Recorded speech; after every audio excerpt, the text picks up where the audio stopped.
Sou péssima com o microfone. Tá funcionando? Sim? Tá.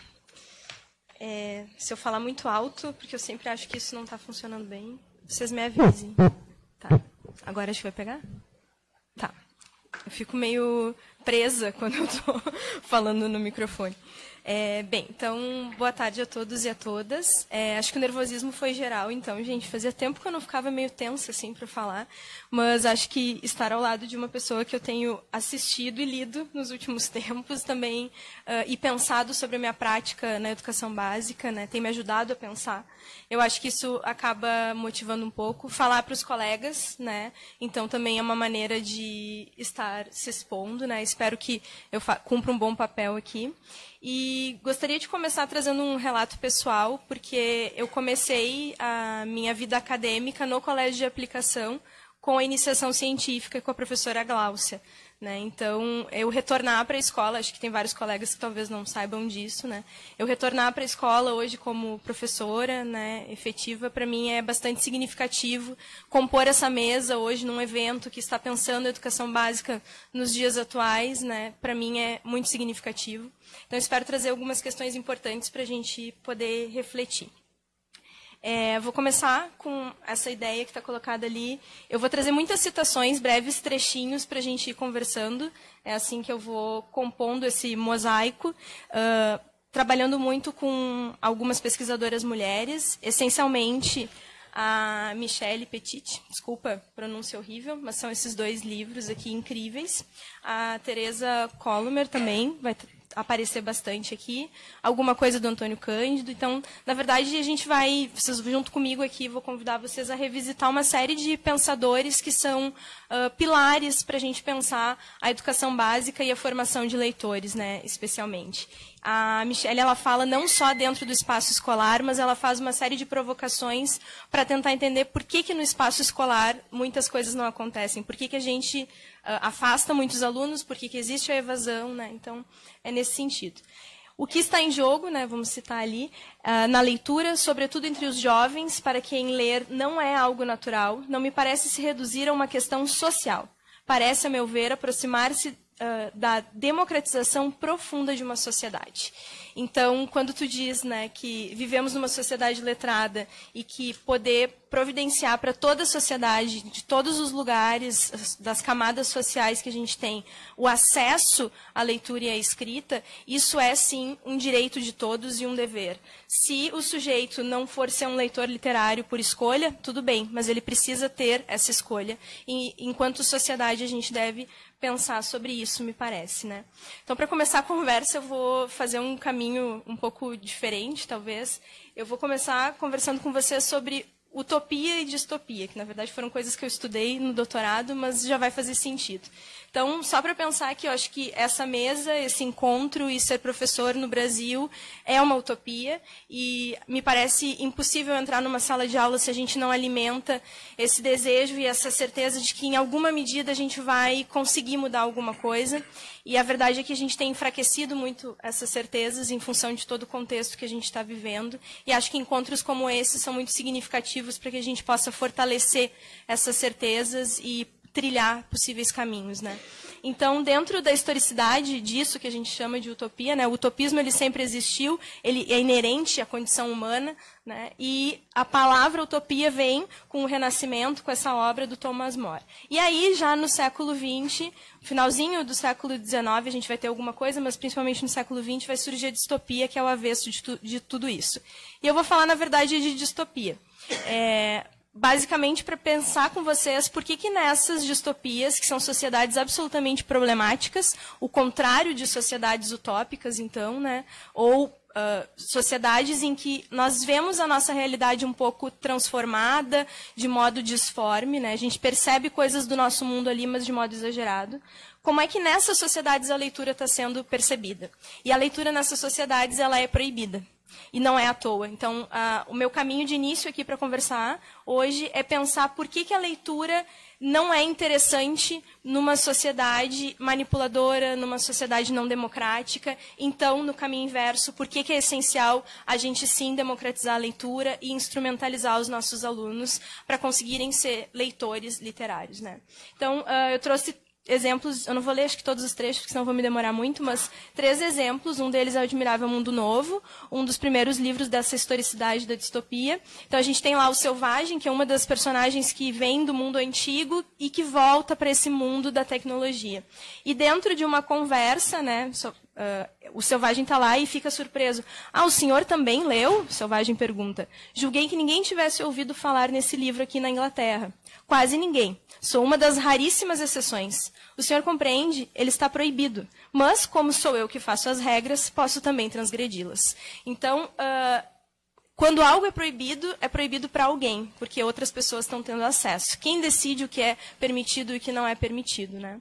O 1984, em termos assim de curiosidade, quando Trump foi eleito, foi um dos livros que voltou para a lista de mais vendidos, e isso não é à toa. A literatura e a arte acompanham o nosso tempo, né? Representam sensações, sentimentos, ansiedades, a distopia mais do que muitas outras expressões artísticas. Então, no 1984, a gente tem o Ministério da Verdade, que vai lá e vai recriar tudo que é dito. E também vai decidir quais livros vão ou não vão circular, quais objetos artísticos vão ou não vão circular. Isso é o oposto da democracia, né? Então, nesse sentido, de novo, a leitura me parece um elemento importante para a educação básica. E o grande ícone para pensar a questão da leitura, né, o Fahrenheit 451, numa sociedade em que os bombeiros, na verdade, ateiam fogo nos livros, né? Então, ninguém mais pode ter acesso, a não ser, é claro, aqueles sujeitos que estão no topo da sociedade e que detêm poder. Aqui eu acho que eu vou ler um pouquinho mais, porque o trecho é bastante importante. Só ali no início, o primeiro trecho fala da proibição dos livros, né, só explicitando isso, mas o segundo é mais importante para nós. Antigamente, os livros atraíam algumas pessoas, aqui e ali, por toda parte. Elas podiam se dar ao luxo de ser diferentes. O mundo era espaçoso. Entretanto, o mundo se encheu de olhos, cotovelos e bocas. A população duplicou, triplicou, quadruplicou. O cinema e o rádio, as revistas e os livros, tudo isso foi nivelado por baixo. Está me acompanhando? E aí é uma série de explicativas, né, dentro da narrativa, por isso tem muita gente que não gosta de narrativas distópicas, porque elas são muitas vezes explicativas, de por que esse livro foi retirado da sociedade, né? Então, me parece que é uma ótima maneira de a gente pensar sobre a simbologia e a potência que a literatura tem, e ali nesse trecho isso fica mais claro. Um livro é uma arma carregada na casa vizinha. Queime-o. Descarregue a arma. Façamos uma brecha no espírito do homem. Quem sabe quem poderia ser alvo do homem lido? Eu? Eu não tenho estômago para eles, nem por um minuto. Então, não me parece à toa que nas manifestações recentes a gente tem visto pessoas carregando livros. As campanhas são para que a gente leve os livros nas nossas mãos e tenhamos isso como uma força, uma potência. Claro, essas sociedades distópicas estão na literatura, foram ficção, motivadas por um contexto histórico. E lá os livros são proibidos, eram proibidos. Entretanto, isso acontece na contemporaneidade também. Todos aqueles e aquelas que trabalharam numa escola de educação básica sabem que, hora ou outra, vai acontecer um problema com uma leitura literária que tu escolhe para trabalhar com os alunos. Então, quem são os censores da nossa sociedade e quanto isso está a se potencializar na nossa sociedade também? Mais uma vez, porque os livros e a arte são potência e vão nos ajudar, vão nos convidar a sermos pessoas diferentes, né?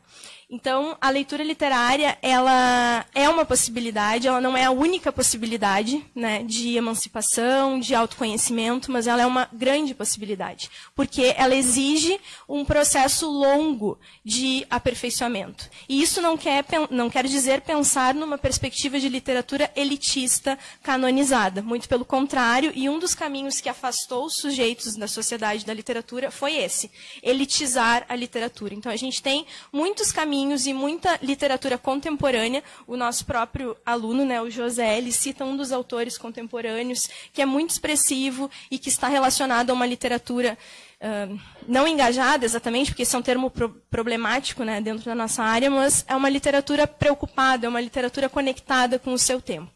Então, ler é, portanto, a oportunidade de encontrar um tempo para si, de forma clandestina, discreta. Aí vou ler mais na frente. É um atalho que leva à elaboração de uma identidade singular, aberta, em movimento.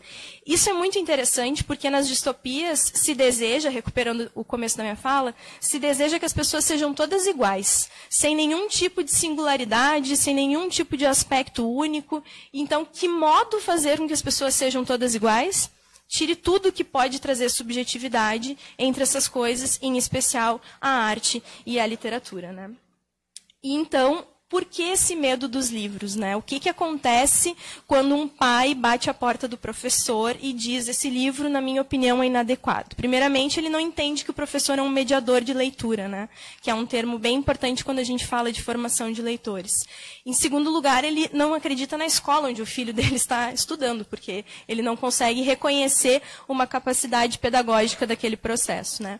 Mas há outros caminhos que justificam, e são justamente esse de a literatura possibilitar o pensar sozinho, a literatura, o cinema, a arte possibilitar que eu pense por mim mesmo. Então, o reconhecimento do potencial do livro como elemento transformador da realidade. Eu sei que isso vai parecer bem utópico, né, e um pouco distante do nosso mundo, mas eu acho que depois, no final, vai ficar um pouco mais verossímil, vamos dizer assim. E, portanto, uma ameaça aos que detêm o poder. Tem sido causa de distintos episódios de destruição de bibliotecas, de roubo e queima de livros em diferentes formas ao longo da história. Então, é só a gente buscar dentro da historicidade, né, dentro da história oficial, vários momentos em que isso aconteceu. A gente poderia pensar em termos culturais, em termos de comunidades, que a marca maior está na oralidade, e o quanto suprimir também essas marcas culturais e de oralidade é não permitir a expressão de uma identidade. Depois, um outro trecho importante: os textos ouvidos ou lidos como um segredo na solidão, ou mesmo folheados, ajudam a despertar em uma pessoa regiões silenciadas ou enterradas no esquecimento.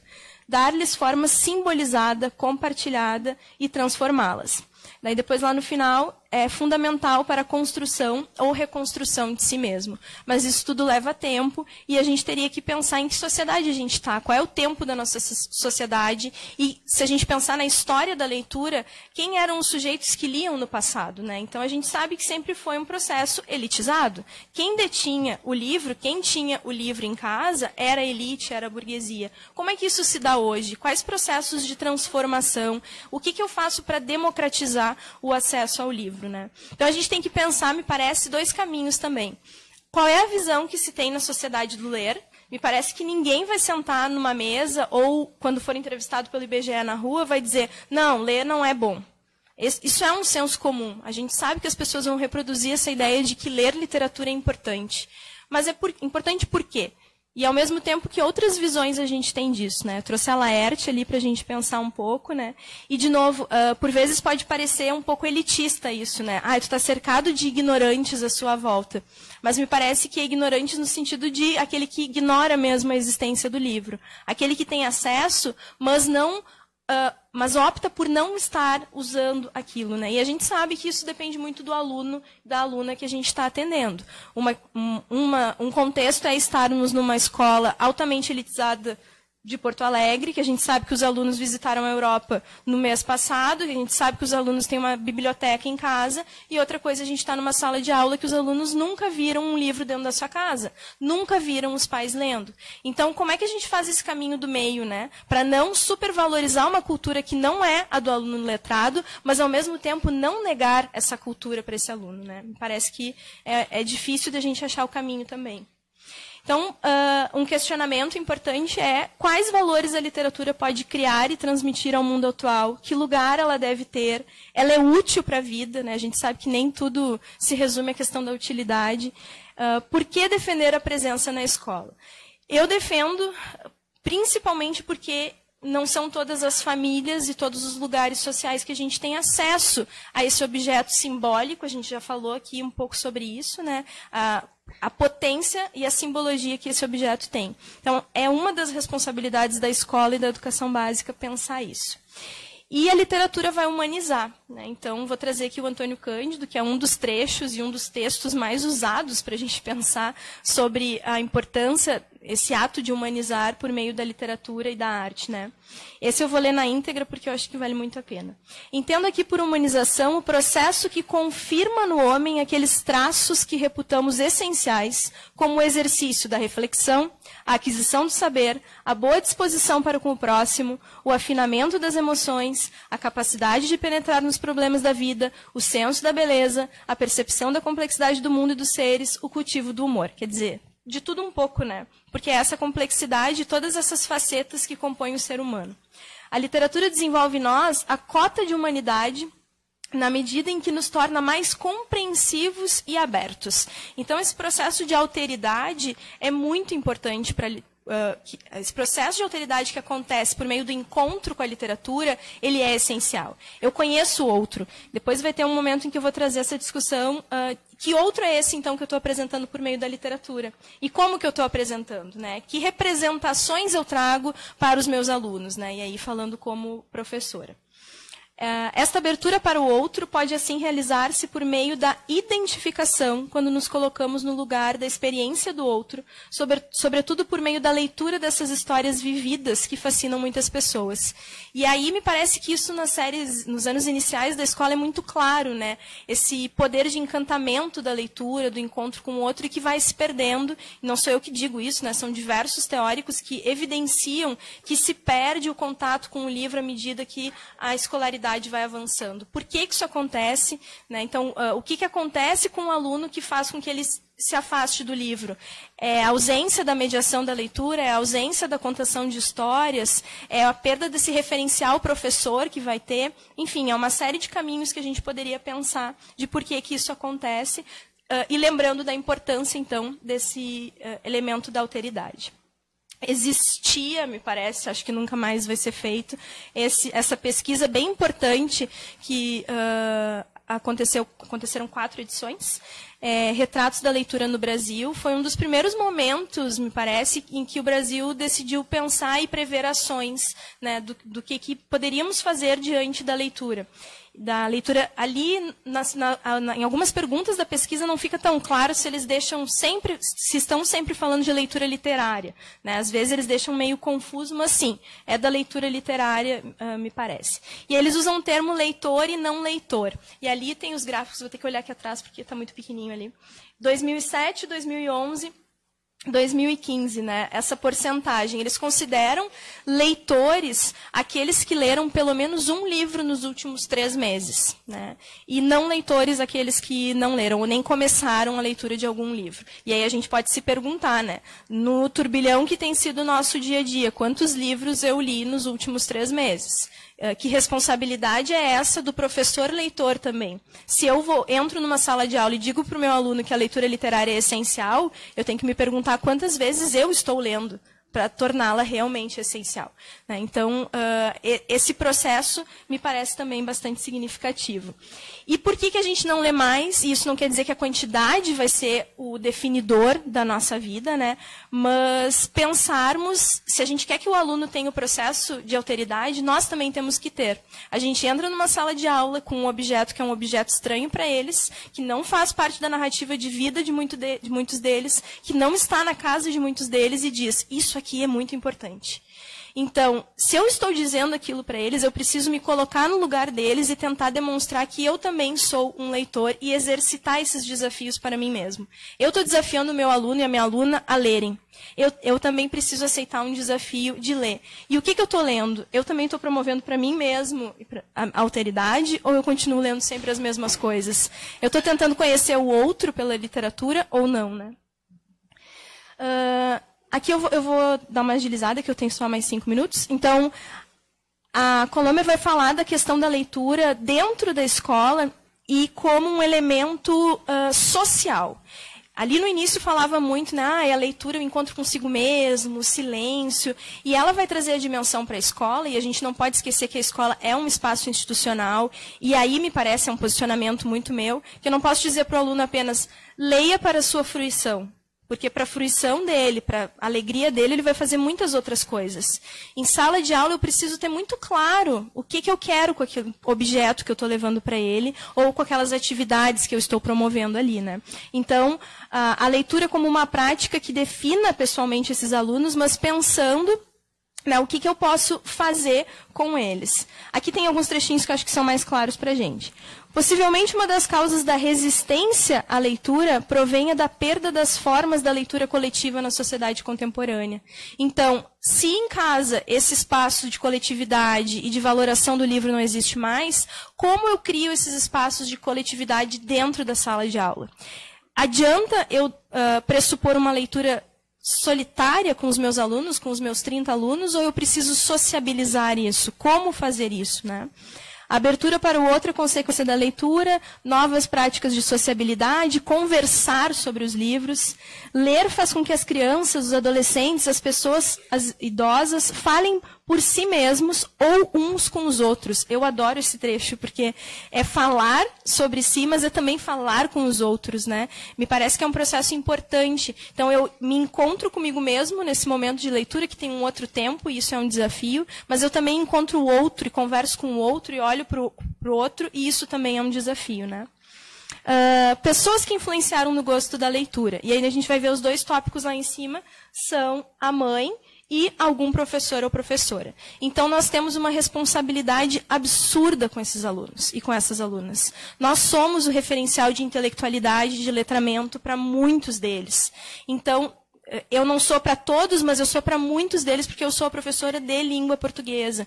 Isso é uma responsabilidade que eu nunca posso apagar no momento que eu decido entrar numa sala de aula e no momento que eu organizo uma atividade para os meus alunos. Então, como é que a escola vai funcionar diante disso tudo? Tomei a liberdade de colocar 3 fotos que são dos meus alunos ali, né?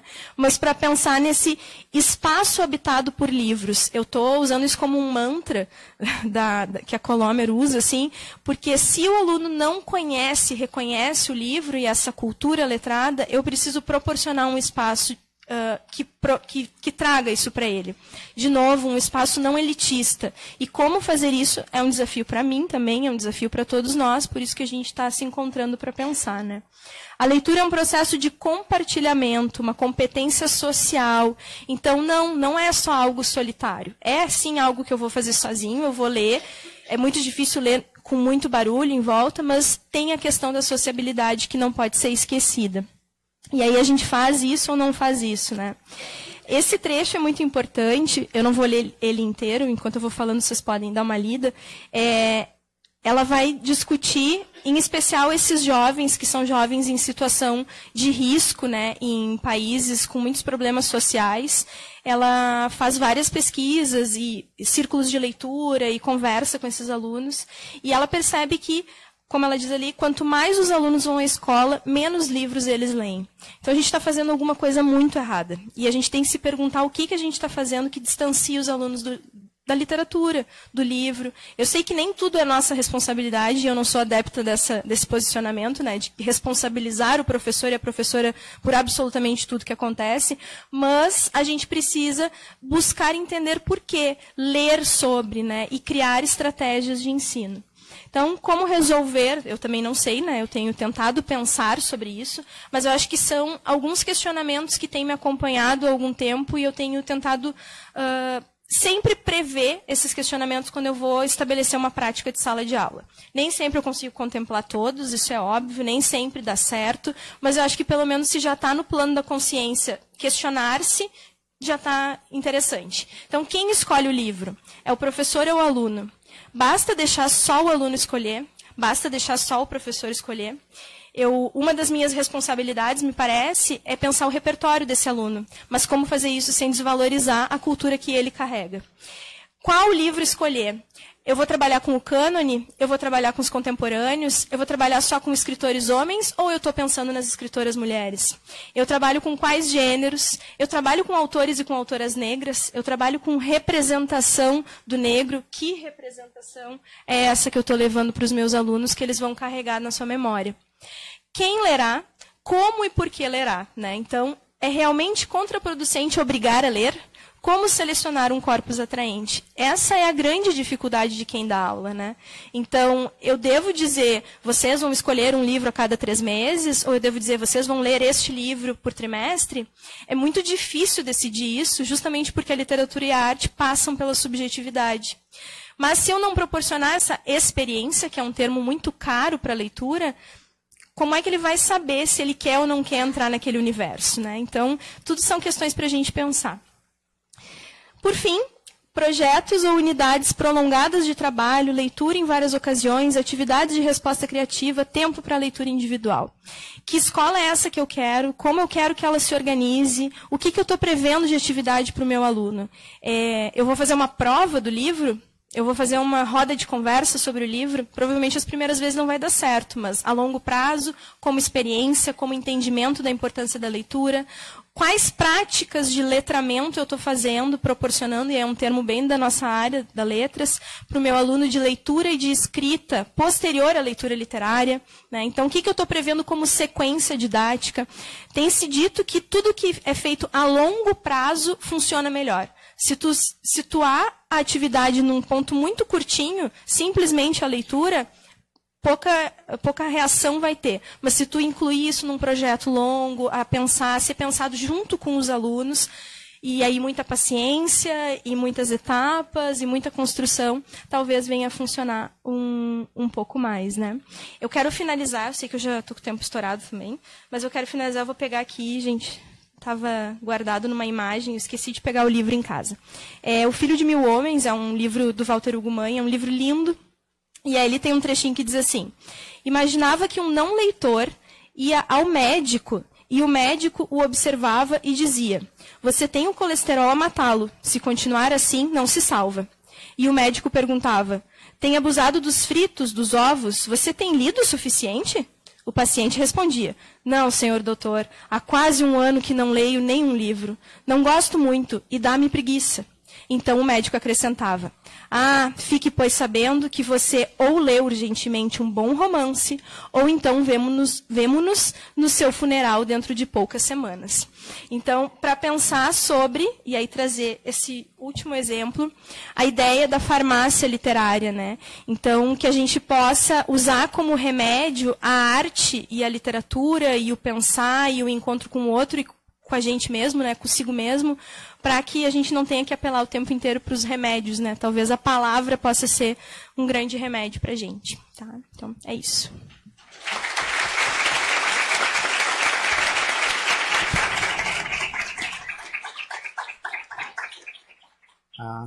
Muito obrigado às nossas 3 palestrantes. Foi sugerido no início que nós fizéssemos um intervalo de 10, 15 minutos no máximo. O pessoal levantar, tomar um cafezinho e voltar para cá. E aí a gente continua a discussão. Tá bom? Então, daqui 15 minutinhos estamos de volta aqui